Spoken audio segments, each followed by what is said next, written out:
Okay, thank y'all for coming today. Today we're going to be discussing how to deliver culturally competent care in the healthcare setting. I have slides over there that you can review. We're going to start off by defining culture. That's the body of learned beliefs, traditions, principles, and guides for behavior that are commonly shared among a group of people. Culturally competent care is defined as the ability to interact effectively with people of different cultures and socioeconomic backgrounds, particularly in the context of human resources and nonprofit organizations. Examples of culturally competent care are as follows. You should always involve your patients in their own health care. Learn more about their culture and start with your own.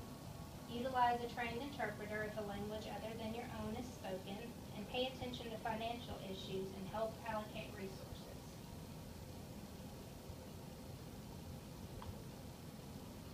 There are various variables that come into play with any different culture. This can be ethnicity, race, gender, sexual orientation, stigmas with a culture, and even their language and dialect.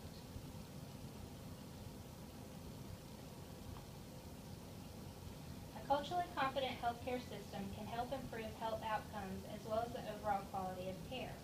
This can also help to eliminate racial and ethnic health disparities. Examples of strategies to move the healthcare system towards these goals include providing relevant training on cultural competence as well as cross-cultural issues.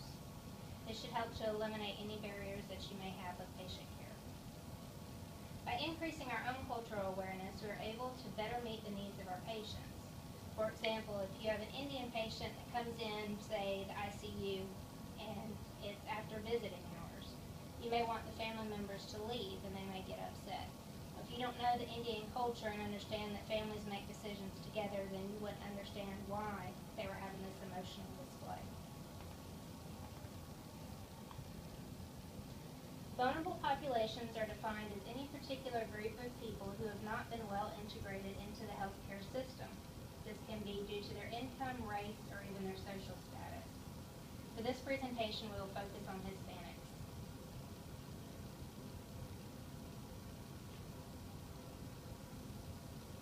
While the overwhelming majority of Mexicans today speak Spanish, making it the largest Spanish-speaking population in the world, there is no single official national language of Mexico. So you'll oftentimes see various dialects across the Mexican culture. Language and communication barriers can affect the amount and quality of health care received. This can lead to overall poor comprehension and adherence to medication, as well as dissatisfaction as a whole. Spanish-speaking clients are typically less satisfied with the care they receive and are more likely to report the overall problems than our English speakers. Therefore, the type of interpretation, whether it be a phone line or an actual person in the facility that can help you interpret the language, that really plays a role in overall satisfaction. Close to 90% of Mexicans identify themselves as Catholic, although many have incorporated the pre-Hispanic Mayan elements as part of their faith. Therefore, 6% identify as Protestant, and Christian denominations can also be represented by way of Presbyterians, Jehovah's Witnesses, and Seventh-day Adventists.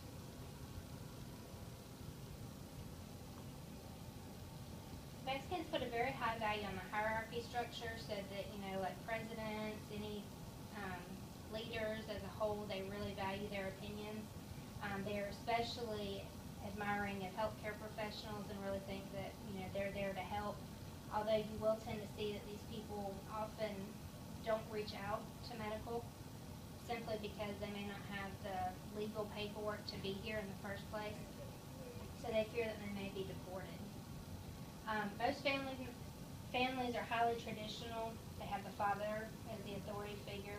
Most women do work in the home in the Mexican culture, although they are starting to branch out. More women are working outside of the home. They call it a male-centric society, or machismo, which is a word that derived from Mexican and Portuguese, meaning male supremacy. That's very prevalent in their culture as a whole.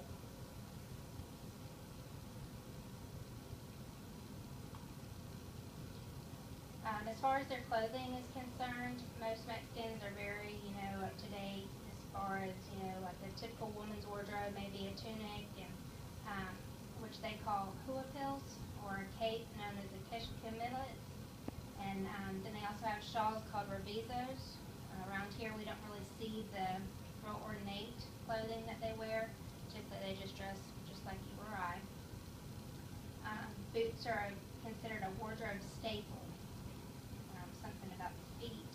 They just always want to protect them and make sure that they're good to be able to work on a day-to-day basis. They do wear sombreros and charro suits. Those are often seen like with the mariachi bands. Those are popular at different carnivals. As far as food goes, the working level class, they typically eat corn and wheat tortillas, empanadas, which are the sandwich packed things. They're easy to carry and take on details. When they're going to different construction sites, that's just a really easy food to take. The middle and the upper income Mexicans typically are more along the diets of Americans and Europeans, and they have a wide range of culinary taste.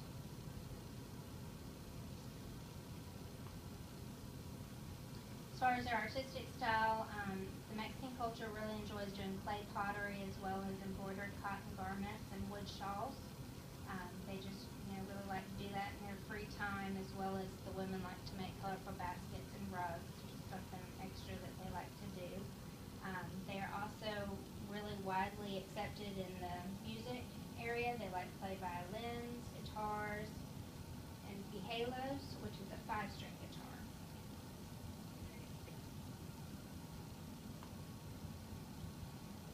Holidays and celebrations, they have something called the Feast of Our Lady of Guadalupe.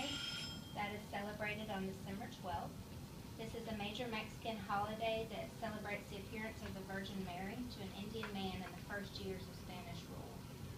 They also celebrate the Day of the Dead, which is November 1st and the 2nd, and that's where they celebrate the overall lives of any of their close families or friends that have died, and it is now considered a national holiday.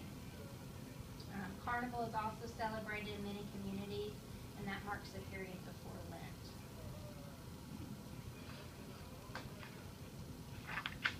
Having a regular doctor or usual source of care helps to facilitate the need for obtaining health care when it is actually needed. So people who don't have a regular physician find it harder to seek care when needed.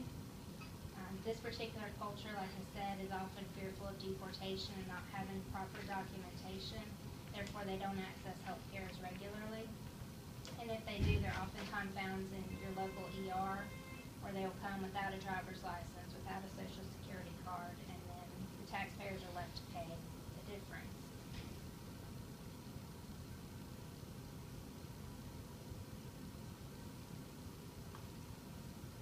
So in conclusion, basically in order to increase the cultural competence of healthcare and the delivery, health professionals need to be taught cultural competence.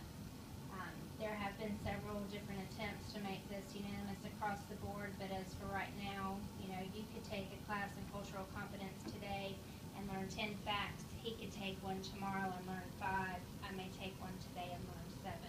So it's just not unanimous, and everybody is learning different key facts. Basically, the main concept is that this is a building process. It's not an overall goal. So we have to take it one step at a time and really help just achieve overall cultural competence. And by doing that, we're able to truly get to know our patients, build a rapport, and help to increase patient outcomes. I thank you all for coming and hope that you can use this in your everyday tasks. And that is it. Very good.